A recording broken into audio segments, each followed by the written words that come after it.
né?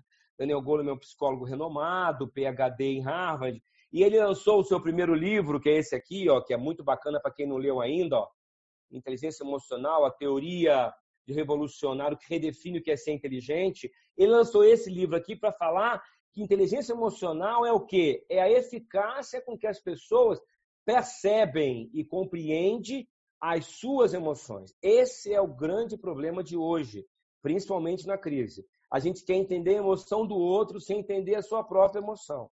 Então, qual é a primeira dica sobre emoção e sobre inteligência emocional? Conheça primeiro o que você está sentindo, para depois você entender o que o outro está sentindo. Se você não sabe nem o que você pensa, quanto mais o que o outro pensa, você não vai saber nunca, né? Então, isso é inteligência emocional. É como você consegue compreender a sua emoção e conhecer também, compreender a emoção do outro, né? É identificar o que você está sentindo, se permitir. Hoje eu estou assim, e tudo bem, trata como você está. Hoje eu estou com raiva, trata a sua raiva. Hoje eu estou com isso, trata. Saber o que você tem, se cuidar, para que você possa ser um ser humano melhor. Esse é o intuito. E cuidar de você e dos relacionamentos, né? Que quanto mais inteligente emocionalmente você é, mais você cuida das relações, mais as pessoas querem estar perto de você, né? E a gente sabe o quanto isso é importante. E ele trouxe também, então, Goleman, o conceito do QE, que é o coeficiente emocional, que é uma coisa que também ninguém falava a partir de antes de 90. No 90 eu já falo. Que é a diferença do QI e do QE, né? O QI, uma vez eu fui dar uma aula na FENSA e me falaram assim, eu perguntei o que é QI e QE, o pessoal brincou, QI, Claire, que é quem indica, e QE é quem emprega. Não é bem isso, a gente sabe que não é, mas é só uma gracinha.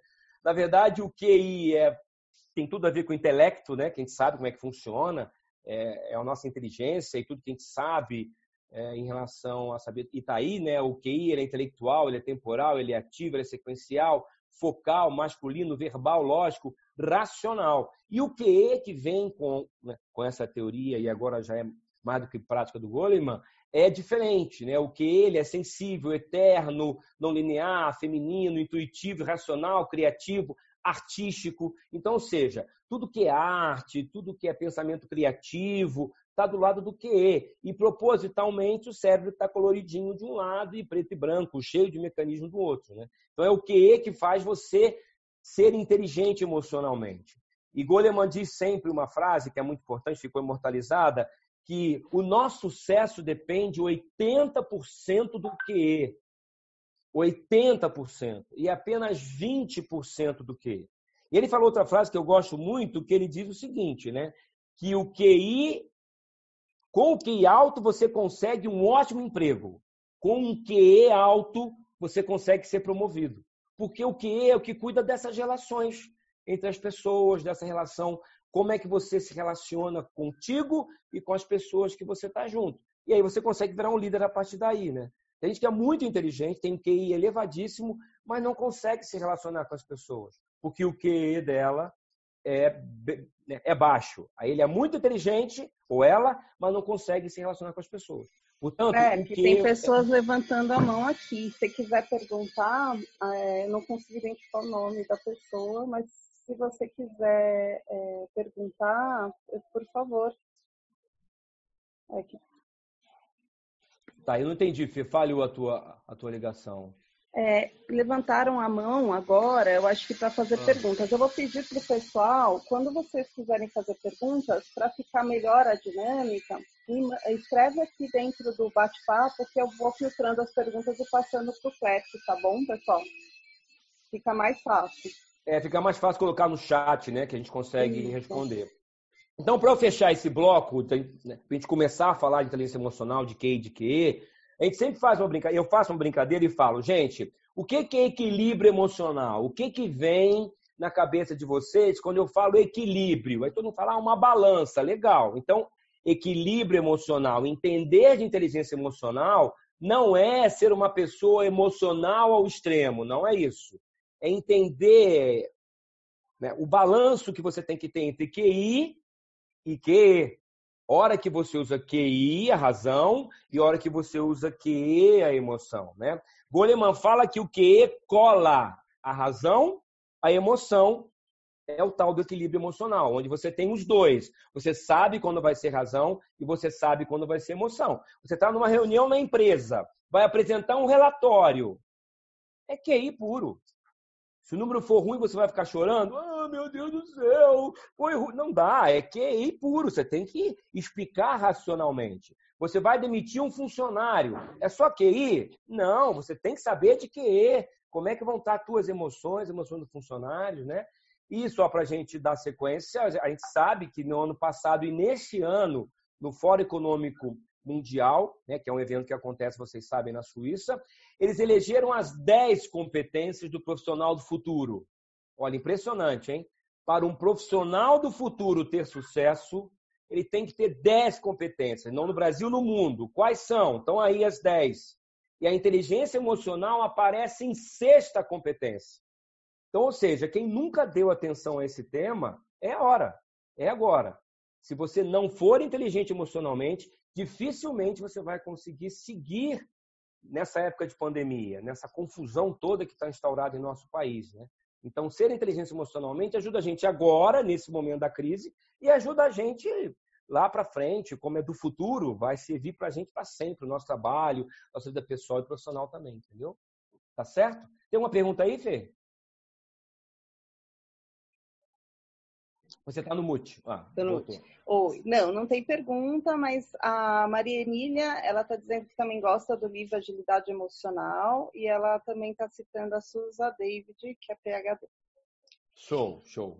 Tá bom. Muito bem, gente. Quando a gente fala de inteligência emocional, o Goleman ele traz 5 pilares da inteligência emocional. E a gente vai abordar os 5 pilares agora com vocês, com algumas dicas que eu e o Clerc elaboramos dentro de cada pilar, tá bom? O primeiro pilar da inteligência emocional é o conhecer as próprias emoções. E conhecer as próprias emoções, eu preciso explicar para vocês esse processo complexo de como funcionam as nossas emoções. Tem uma coisa muito interessante, né? Porque a gente tende sempre a colocar a culpa no outro, né? Então, o outro causou isso em mim, o outro me deixou triste, outra pessoa me fez isso comigo. E aqui é muito importante a gente entender como processa como que nosso cérebro processa a emoção. Ninguém é capaz de gerar um sentimento na gente. Aliás, isso eu ensino bastante dentro da comunicação não violenta e é uma desconstrução muito grande. Porque as pessoas geralmente reagem assim para mim, como assim, Fernanda? Como que eu não... O outro causou isso em mim, ele fez tal coisa para mim, isso me deixou triste, isso me deixou com raiva.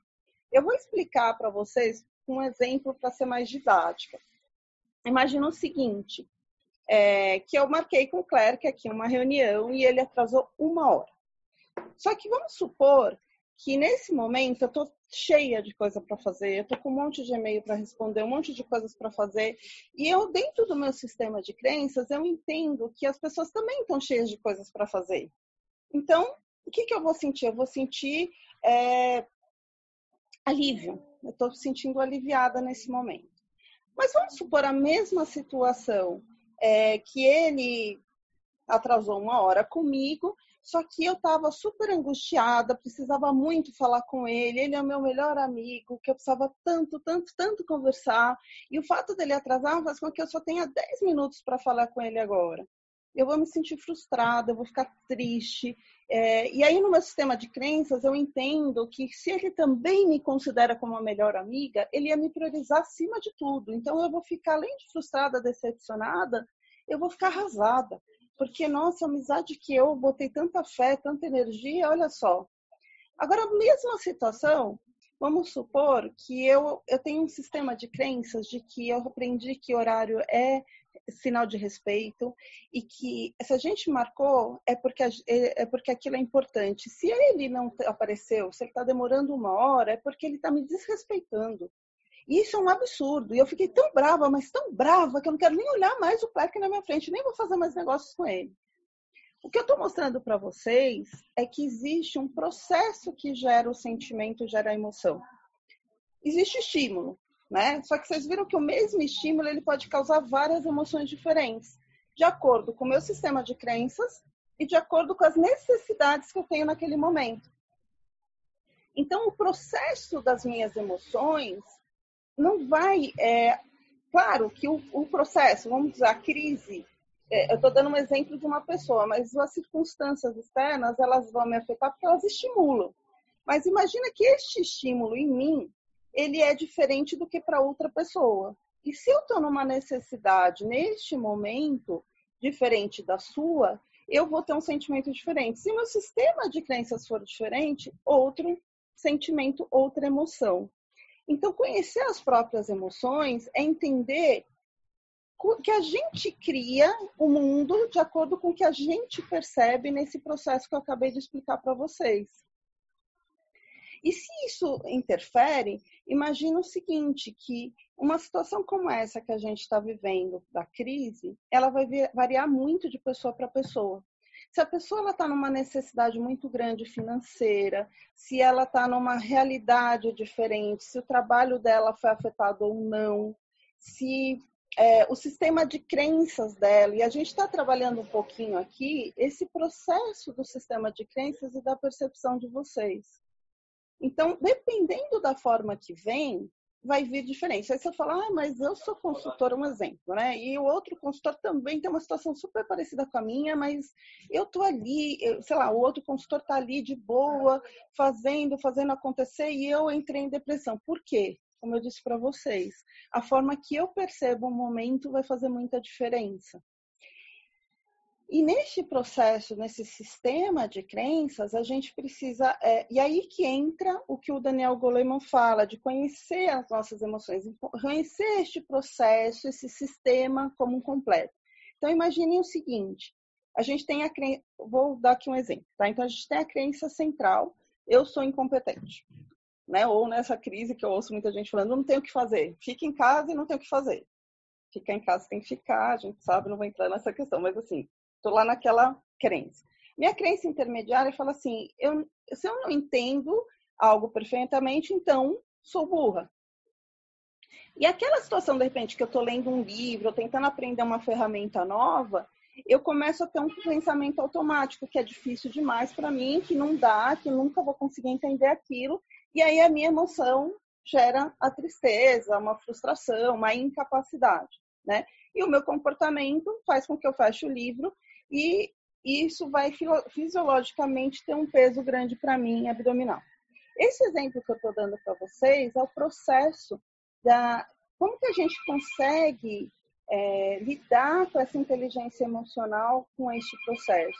Primeira coisa, eu preciso entender o que eu realmente preciso nesse momento e como eu estou percebendo a situação.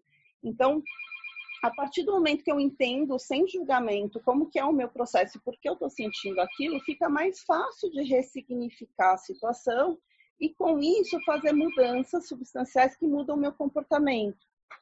Existe uma teoria da Carol Dweck que ela fala do mindset de crescimento e um mindset fixo. E aqui é interessante, porque o que é o mindset fixo? Muitos de nós somos criados muito com esse mindset fixo, né? Então, você é inteligente, você é boa nisso, você é ruim naquilo. E aquilo fica coisas muito fixadas na sua mente, do tipo, eu sei fazer isso, eu não sei fazer aquilo, eu sou boa nisso, eu não sou boa naquilo.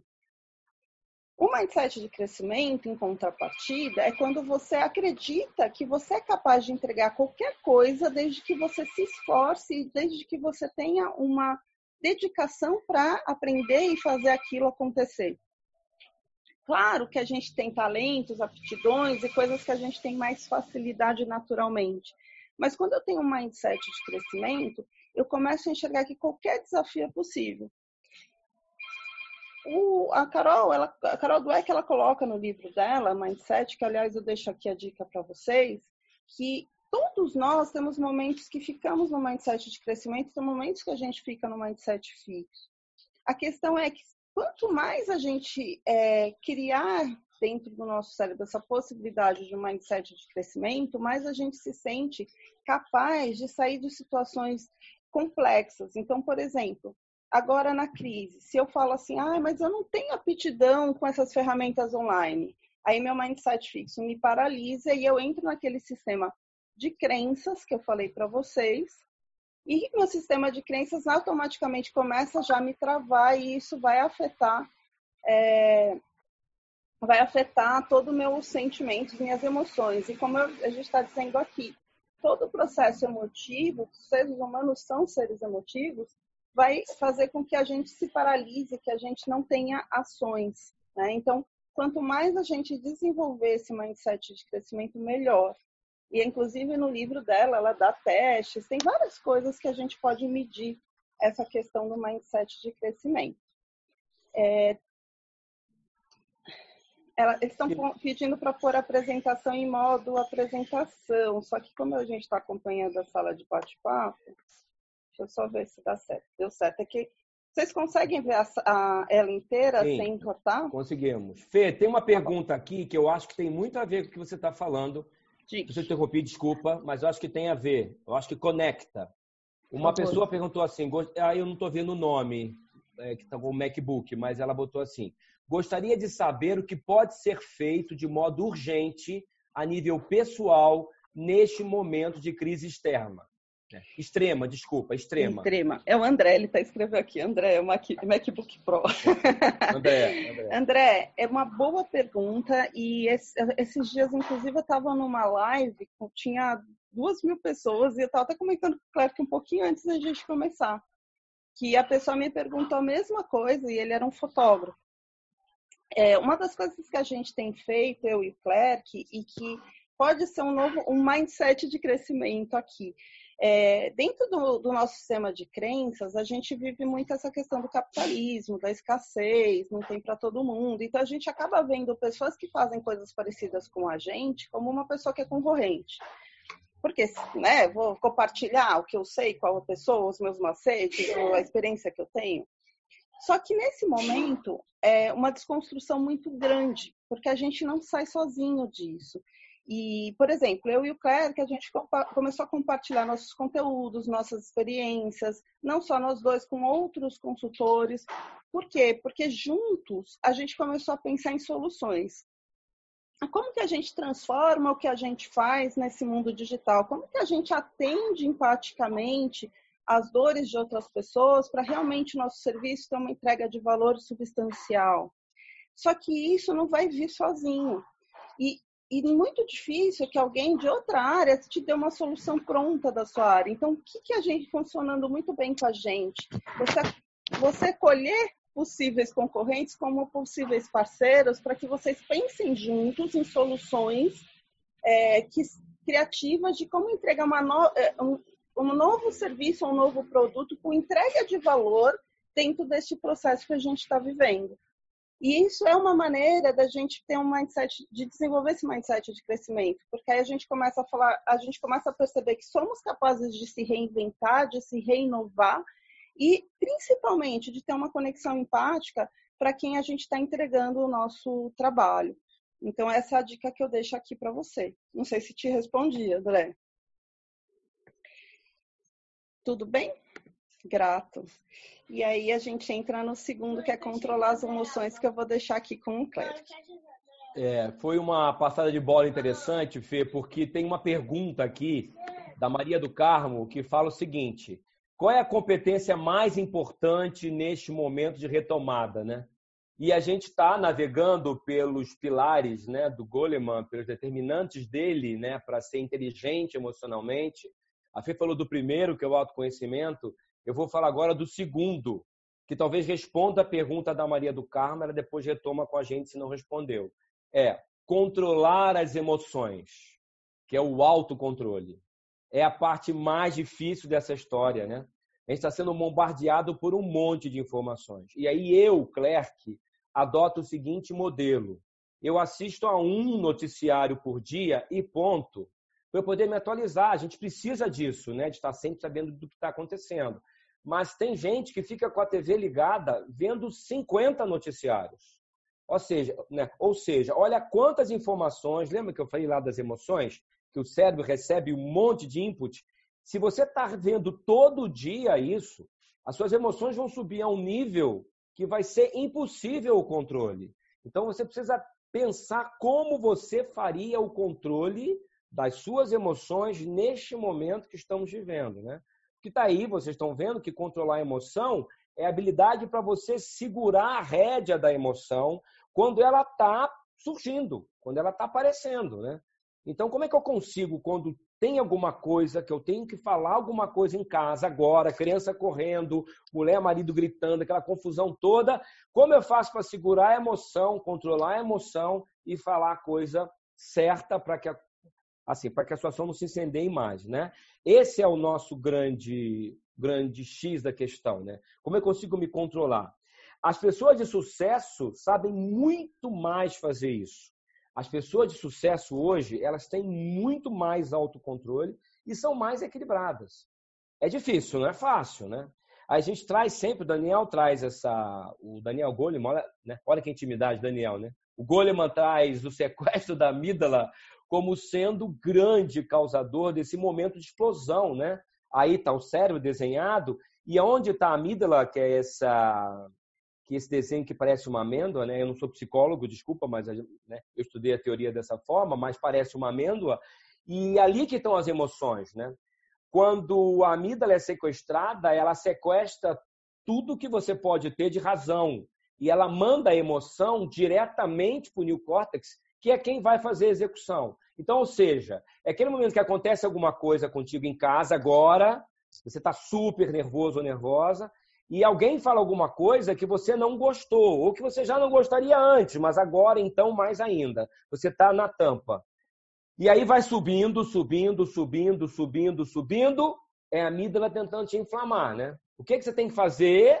Usar a razão para dizer, não vou falar isso agora, isso não vai ajudar, isso vai atrapalhar, e aí você segura.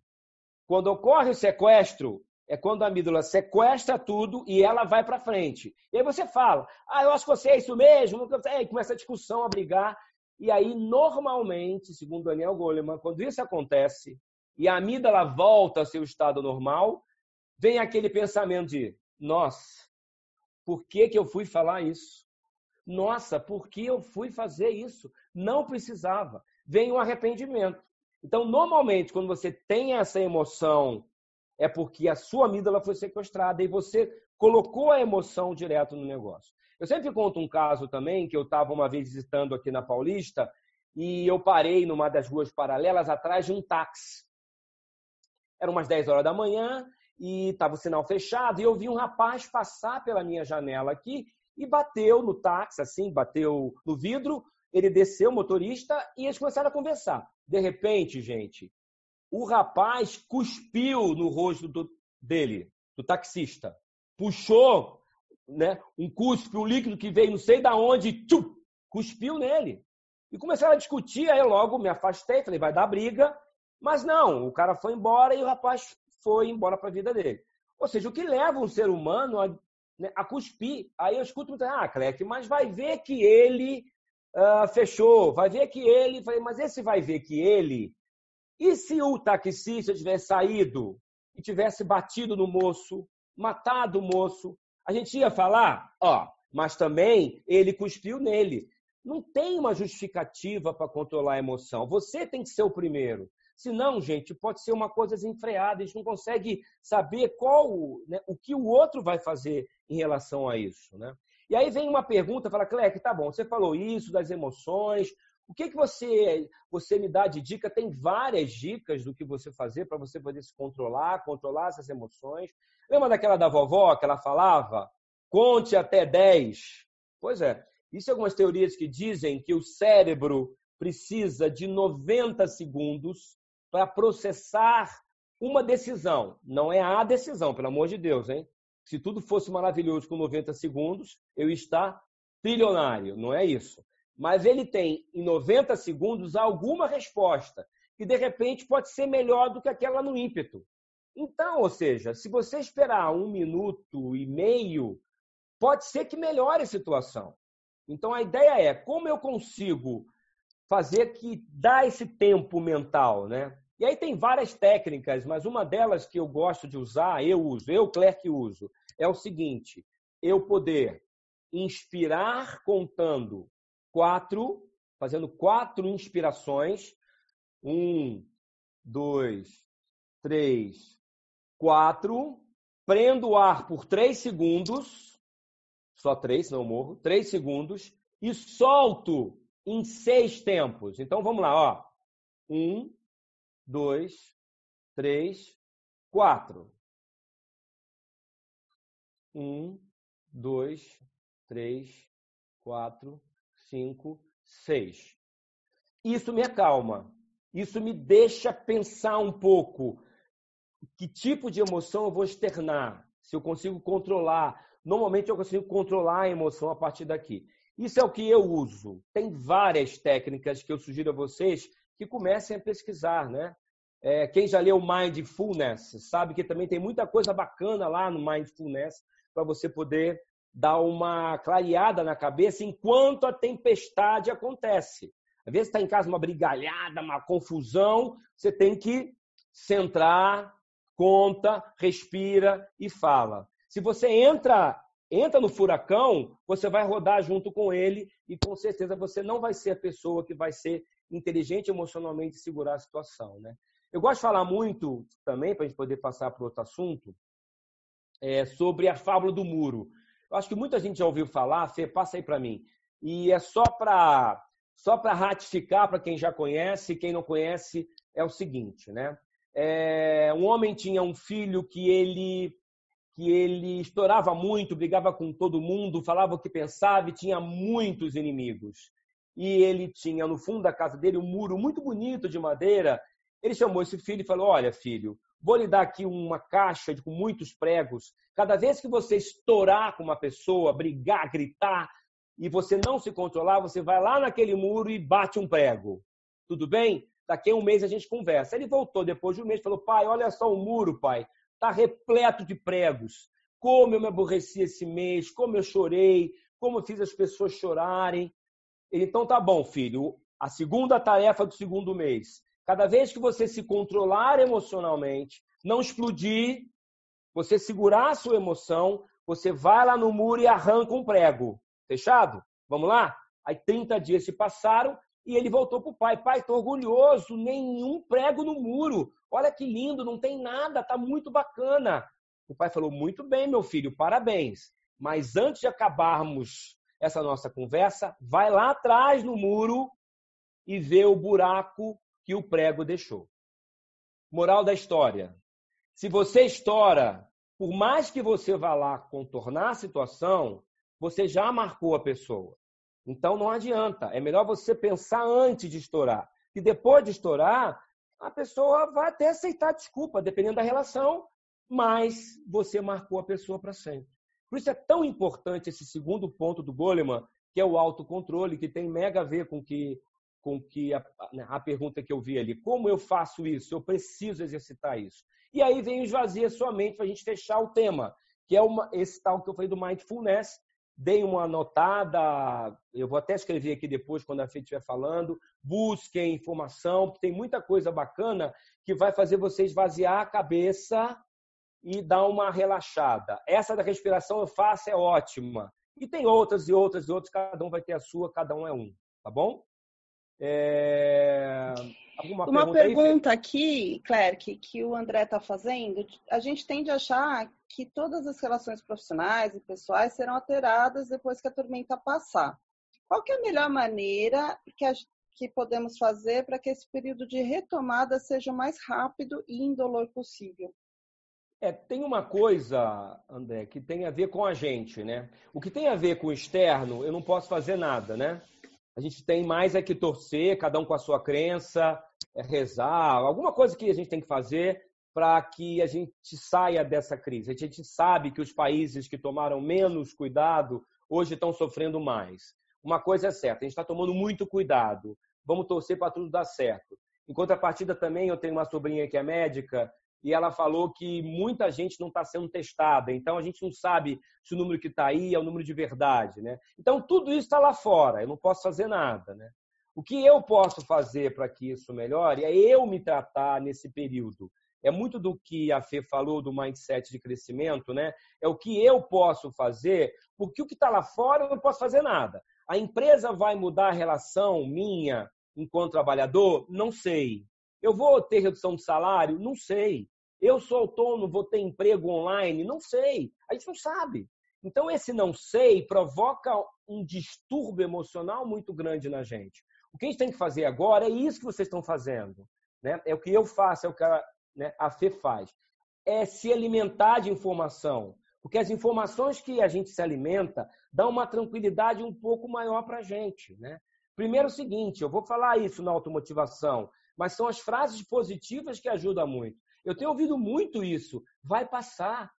Vai passar. Isso não vai ficar para sempre. Vai passar. Então, essas frases positivas também ajudam a gente a se preparar. Porque, preste atenção, André, é você que tem que se preparar agora. Porque essa retomada rápida e possível, a gente não sabe se vai ser rápida. A gente sabe que vai ser possível, porque vai passar. Agora, o tempo. Não sei. Agora, uma coisa eu sei. Quanto mais eu tiver com a minha mente tranquila, a minha mente organizada, ok? O meu QI organizado, com bastante informação aqui dentro, de tudo que eu vi nesse período. Se eu tiver com as minhas emoções que passam aqui, controladas e administradas, a minha relação com as pessoas estiver boa, eu vou sair muito melhor quando acabar essa crise. Agora, se eu estiver em casa pensando um monte de besteira, acumulando, que tem gente que faz home office, que fica... Eu também faço, tá, gente? Às vezes eu estou assim no meio do caminho, eu paro e vou ver uma série. Aliás, esse final de semana eu maratonei uma série aí, vi ela inteira.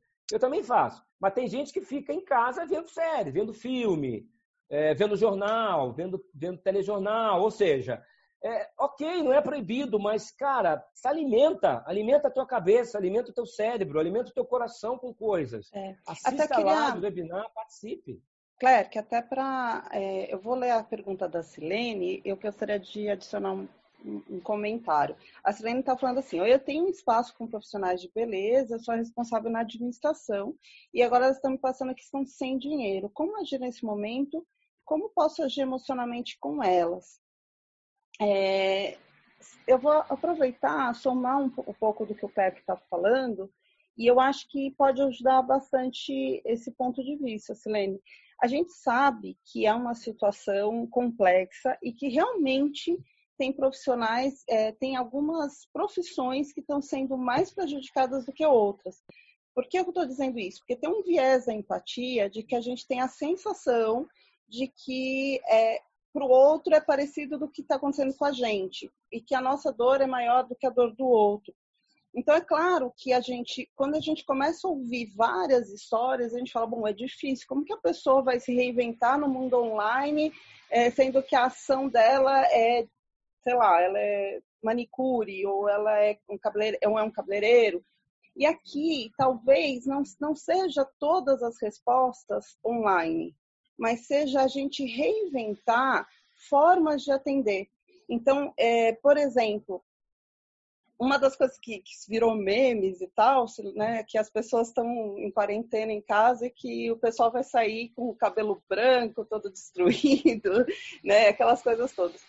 E aí, quando eu vejo uma pergunta começa, eu falo, será que a gente tem que começar a repensar se a gente não pode fazer atendimentos à residência com todo um cuidado para não ter nenhum contágio? Será que a gente não começa a recriar a forma de atender o cliente, em vez de ter aquele monte de gente num salão? Então, a gente começa a repensar como atender o cliente, como que eu entrego aquilo que eu entrego de melhor dentro da realidade que eu estou vivendo. E esses profissionais que conseguirem pensar nessas alternativas são os profissionais que vão sair na frente, que vão conseguir ter somando ao que o Claire falou, aí eu consigo passar por essa fase de uma forma melhor. O tempo ele é relativo, né? Então, às vezes você fala assim, foi 30 minutos, mas foi 30 minutos que parecia uma eternidade. E às vezes passam meses que corre muito rápido.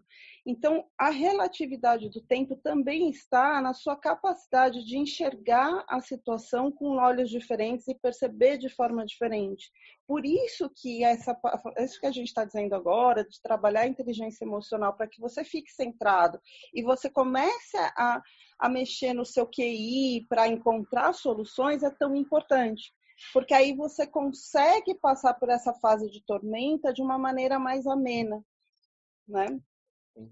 O Albert perguntou para mim aqui sobre o que ele faz. O Albert trabalhou comigo e está no mercado financeiro. O que ele pode fazer, porque todo dia ele fica vendo e atualizando, né? Qual é a melhor maneira para manter meu autocontrole? O que eu falo para o Albert, para todo mundo, é aquilo que eu falei do equilíbrio emocional, né? É claro que a gente usa o QI, né? O Albert, quando está lá falando sobre mercado financeiro, ele não pode usar a emoção, ele está usando o QI dele, né? Então, nesse momento, a balança dele está muito mais pesada para o QI, né? Ele está com o QI aqui, tem que ser assim mesmo. O que ele tem que fazer ele, enquanto ser humano, para ficar bem, ele tem que pegar esse QI aqui, olha, e tentar equilibrar. Aquele momento que acabou uma reunião, chamar os filhos, brincar com os filhos, chamar a esposa, ou seja, fazer com que a minha emoção seja alta para que eu consiga fazer esse equilíbrio da minha situação. Porque quando eu saio de um call que é só número, eu estou com assim, ó, eu estou totalmente desequilibrado, eu estou com a cabeça fundida quase em metal por conta do que aconteceu. Então, o que eu tenho que fazer? Pegar alguma coisa que me puxe a minha emoção para eu conseguir contrabalançar. Ou seja, brincar com as crianças, sentar na sala, brincar. Ou seja, fazer alguma coisa que a minha emoção venha. Eu vou me sentir melhor, né? Aí tem uma dica, Claire, que até que a gente usa em jogos, né? Porque a gente pode, por exemplo, ele está trabalhando com QI, mas se ele entrar em desespero, ele não consegue ter clareza no QI. O que eu estou falando que a gente usa em jogos é que quando você cria desafios nos jogos, por exemplo, você libera dopamina.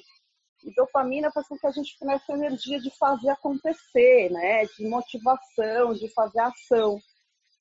Quando a gente enxerga a situação pensando assim, eu estou com um desafio, eu preciso achar a solução. Eu não encontrei ainda, mas preciso achar a solução, te dá um pouco mais dessa energia do neurotransmissor da dopamina. Agora, se você enxergar a situação que você está vivendo como uma ameaça, meu Deus, o que eu faço agora? Entrar em desespero?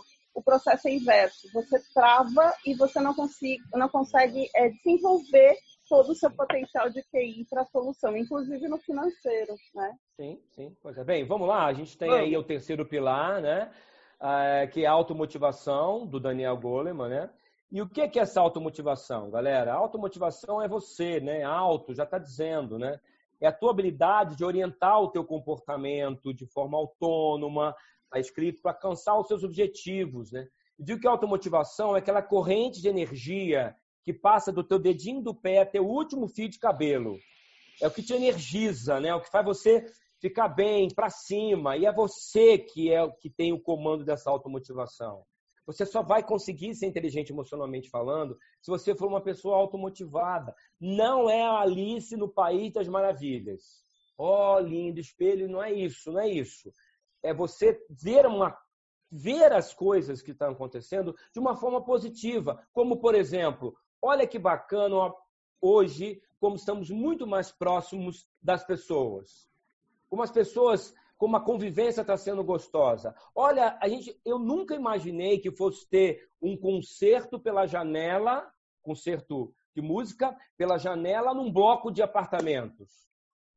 Eu nunca imaginei que fosse ter live de artistas com 3 milhões de pessoas. Ou seja, tanta coisa acontecendo, então a gente é que escolhe ficar vendo pelo lado negativo, que volta ao tal do mindset que a Fê falou, ou ver pelo lado positivo, se motivar com o que está acontecendo, pegar as coisas boas, não ficar alienado com o que está acontecendo, mas pegar as coisas boas. E esse é o tópico que Goleman fala da automotivação. Tudo começa com você. Você é a força motivadora para que isso aconteça. E essa motivação que Goleman fala é a que vem daqui de dentro, né? Não é a de fora. A gente sabe que a motivação pode vir externa também. Isso que estamos sofrendo é uma motivação externa, está vindo de fora. Agora, o que você faz aqui dentro, na tua automotivação, com tudo que está vindo de fora, né? Quando você está sendo positivo. E aí tem algumas técnicas que ele fala para que você se automotive. Primeiro, pensar positivo. É a principal coisa para você sair bem dessa crise. Pensa positivo. Tenha afirmações motivadoras. Tipo, eu estou ouvindo muito falar, vamos sair dessa, vamos conseguir. Isso é automotivação. Cada vez que você fala isso para o outro, se verdadeiramente, você também está se automotivando, né? Então, vamos sair. Aí liga alguém para você, vou ficar desempregada, minha empresa... Cara, não pensa nisso, cara. Pensa nas coisas boas que estão acontecendo com você. Se você ficar desempregado ou não, você não tem gestão sobre isso. Então, faça uma coisa boa, aprenda, estude, veja o webinar, faça um curso online, curta a sua família, faça alguma coisa que você nunca fez em casa, comece a treinar em casa. Ou seja, esse tipo de coisa, de palavras, motivam as pessoas, né? Tem um exercício de imagens mentais, Goleman também fala isso. Pense em coisas boas, tenha imagens boas, né? Às vezes acontece comigo isso, às vezes eu estou tão chateado com alguma coisa, eu começo a pensar em imagens positivas, nas minhas filhas, em alguma viagem bem bacana que eu fiz, num lugar bem bacana. A imagem positiva clareia a mente e o corpo começa a responder bem parecido, né? Pode fazer crítica? Pode, óbvio. Nós somos seres humanos. A gente vai falar crítica, mas que sejam construtivas, né? Não sejam críticas destrutivas, que destruam as pessoas, que destruam os processos. Porque essas críticas destrutivas que você manda para fora, muitas das vezes elas refletem em você. Elas entram para dentro do seu corpo e você se sente mal. Então, crítica construtiva, pensa positiva. E aí vai aqui um desafio nesse tema para você, né?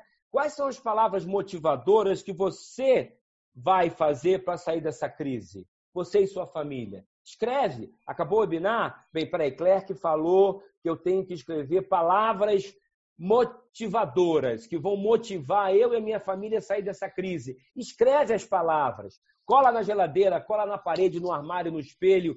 E sempre que você sentir, meu Deus, está demorando muito, olha para as palavras, porque olhar para as palavras vai te lembrar que nós vamos sair dessa. E muito diferentes, não tenha dúvida disso. Para uns, acham que vão sair piores. Eu acho que eu vou sair muito melhor, entendeu? Depende da gente. E aí a gente entra na quarta, que é a empatia. E a empatia tem uma coisa bem interessante, porque ele fala assim, da gente reconhecer as nossas emoções, mas também reconhecer as emoções das outras pessoas. E aqui é muito importante, porque essa palavra empatia, ela muitas vezes é banalizada, né? A gente fala, se colocar no lugar do outro, como se fosse simples. As pessoas não têm a mesma cultura, a mesma criação. O que é valoroso para mim não é valoroso para outra pessoa. As minhas necessidades são diferentes das necessidades da outra pessoa. O estímulo, como eu estava explicando para vocês, o estímulo aconteceu, eu estava com a mesma pessoa no mesmo estímulo, só que as minhas necessidades, meus sistemas de crenças são completamente diferentes da outra pessoa. Portanto, é impossível você conseguir sentir a dor do outro. Essa coisa de, é me colocar no lugar do outro. Não, normalmente a gente tenta se colocar no lugar do outro baseado nas nossas referências. E isso é o grande perigo. Como eu falei para vocês, existem alguns vieses da empatia. O primeiro é achar que todo mundo reage, tem a mesma base, né, o mesmo mapa mental que o seu. E isso não é uma verdade. E um dos bloqueios da empatia, um dos maiores bloqueios da empatia é a distância. E a gente está vivendo num processo de isolamento que faz com que a gente bloqueie esse processo empático. Porque a pessoa está longe, eu não estou vendo a dor do outro, eu estou vivendo a minha.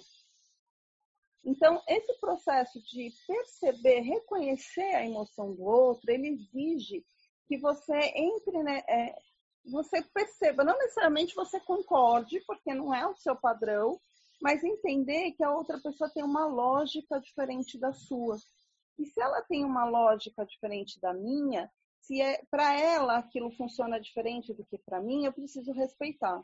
Eu vou dar um exemplo para vocês que muita gente já deve ter cometido pode ter cometido esse deslize.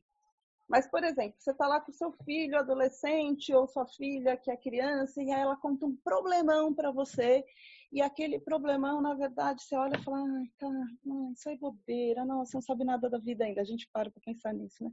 Aí fala, filho, isso não é nada, você não viu nada da vida, você vai ver que isso não é nada. O que a gente está fazendo nesse momento? A gente está desprezando a dor do outro. Naquele momento da vida da pessoa, na fase que ela está vivendo, na realidade que ela tem, no sistema que ela tem, aquilo é relevante e é importante.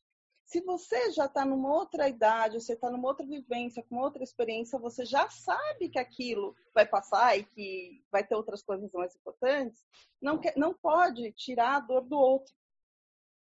E aqui é super importante, nesse momento que a gente está vivendo, entender que cada pessoa está numa fase diferente, com uma necessidade diferente e com um padrão de crença diferente. E aí, quando eu entendo isso, aí existe uma chave que vai ajudar muito no nosso processo cooperativo. Porque, por exemplo, essa postura que muita gente está tendo de criar rivalidades de opiniões não é contraprodutivo nesse processo. Então, se alguém tem uma opinião que você fala, nossa, nada a ver, a questão não é falar, nossa, nada a ver, mas o que leva essa pessoa a pensar dessa forma? Por que ela está agindo desse jeito? Tentar compreender a lógica que está por trás daquela ação. Então, quando eu faço isso, eu sou capaz de enxergar além do que o outro me expressa. Aqui eu não vou entrar na profundidade, porque a gente está com pouco tempo, mas eu queria mostrar para vocês que dentro da comunicação não violenta, o Marshall Rosenberg ensina a gente fazer esse processo que ajuda muito no que o Goleman traz, né, de compreender a necessidade do outro.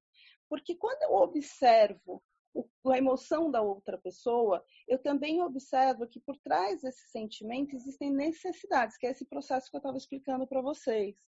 E quando eu sou capaz de observar, eu observo sem julgamento, sem avaliação. E aqui eu quero abrir um parênteses para vocês, porque o julgamento ele é automatizado no nosso cérebro. O nosso cérebro pesa em média 1,5 kg. Eu acho que é totalmente desnecessário comparar o peso do corpo, né, Claire? Que assim, pelo amor de Deus, nem brinca com essas coisas. Nem vamos brincar, ainda mais na quarentena, que eu acho que o peso aumentou, né? Mas, na verdade, assim, o cérebro, apesar de só pesar 1,5 kg, ele gasta 20% de toda essa energia na inércia. Então, a gente tende a achar soluções mais automatizadas para gastar menos energia. Isso é um processo do nosso cérebro, econômico do nosso cérebro. Portanto, a gente julga porque são as respostas prontas, que já está ali no meu sistema. Então, é tal coisa não serve, isso é tal coisa. Eu ser capaz de observar além é quando eu penso, nem tudo é o que parece ser. E se as coisas estão acontecendo, eu não tenho a visão do todo. Portanto, se eu não tenho a visão do todo, eu também não sei exatamente tudo o que vai acontecer. Ninguém tem a resposta de como vai ser, como vai voltar, como que vai ser a dimensão. O que eu posso fazer nesse momento é entender que pessoas têm lógicas diferentes da minha e que talvez se a gente some essas lógicas, a gente encontre uma terceira lógica e essa terceira lógica seja uma solução que a gente não está encontrando. E por isso, uma dica que eu deixo aqui para vocês, existe a transmodalidade cerebral. O que é a transmodalidade cerebral? A capacidade da gente encontrar soluções para alguma coisa através de outras atividades. Então, por exemplo, o que o Kerr estava falando, o fato de eu fazer alguma atividade de meditação, ou uma atividade com arte, ou alguma atividade, enfim, que você fala, nossa, não tem nada a ver com a solução do meu problema. Aquilo ajuda a abrir canais para que eu consiga achar a solução para o meu problema de uma forma indireta. Esse é o que a gente chama no cérebro de transmodalidade. Uma parte do cérebro influencia a outra. E o que a gente está sugerindo aqui na inteligência emocional é justamente isso. Quando você está bem com você mesmo, você é capaz de achar soluções que envolvem o seu QI. E para fechar aqui, a gente tem só 2 minutos, mas eu vou fazer um poder de síntese aqui com vocês. Seria o último, que é as relações interpessoais. O Goleman diz que a nossa capacidade de fazer relações interpessoais faz toda a diferença. Tem um livro que chama Outliers, que o Mark Gladwell, ele fala a mesma coisa. Ele fala que várias pessoas que se deram bem, que são os outliers, as pessoas fora da curva, as pessoas muito fora de série, vamos dizer assim, não, eles são inteligentes, mas não é o QI super alto que faz a diferença, mas essencialmente a capacidade de conexões com pessoas, de saber lidar com pessoas. faz muita diferença. Portanto, eu vou falar bem rapidinho para vocês um outro estudo que eu vou deixar aqui uma dica para vocês, que é a inteligência social do Goleman. E ele fala que essa capacidade de você criar relações é quando você é capaz de gerar conexão, sincronia e empatia. E ele diz que é muito simples, porque quando você gera conexão com a outra pessoa, é quando você está conversando com alguém e que vocês já devem provavelmente ter tido essa experiência. Você fala algo, a pessoa complementa, e você complementa, parece que vai fluindo naturalmente aquela conversa, é uma delícia. E aí, é porque você está em conexão. Agora, certamente, vocês já viram também pessoas que falam uma coisa, o outro fala outra, outro fala outra, nada a ver com nada. É porque as pessoas não estão conectadas. E aí vem o ponto, né? Não é porque estamos no isolamento que não podemos estar conectados. Temos tecnologia para que a gente possa se conectar. E a tecnologia ela pode ser muito boa e muito ruim. Porque ela pode ser muito boa e gerar conexões com pessoas, mas se você resolver fazer 30 coisas ao mesmo tempo, provavelmente você vai perder a conexão. Por quê? Porque a primeira coisa que o Goleman diz é que é necessário para gerar essa conexão uma atenção mútua. Se eu estou aqui para vocês, eu estou entregue de alma, de presença. E aí, se eu me divido em 3, 4, 5, 6 tarefas, será que a gente realmente consegue dar essa atenção que o outro precisa? Então, essa atenção mútua é muito importante, assim como o sentimento positivo que a gente está batendo nessa tecla desde o começo. Pessoas negativas não geram conexão. Nosso sistema de autopreservação, todos nós temos o sistema SAP, faz com que eu fale assim, não, eu não posso me conectar com alguém que está mal, porque os dois vão se afundar. Então, a gente se conecta num nível profundo quando a gente está positivo. E essa conexão, que é essa conversa fluida que eu falei para vocês, o que acontece? Ela gera retorno criativo, tomadas de decisões, que é o que a gente está sugerindo desde o início. Quando você encontra outras pessoas que fazem atividades parecidas com as suas, se você gera essa conexão, você também é capaz de gerar resultados mais criativos, soluções mais criativas para conseguir transpor a crise. Portanto, se a pessoa estiver negativa, o teu papel talvez seja empaticamente voltar para o quarto e tentar ressignificar para a pessoa para trazê-la para um estado positivo.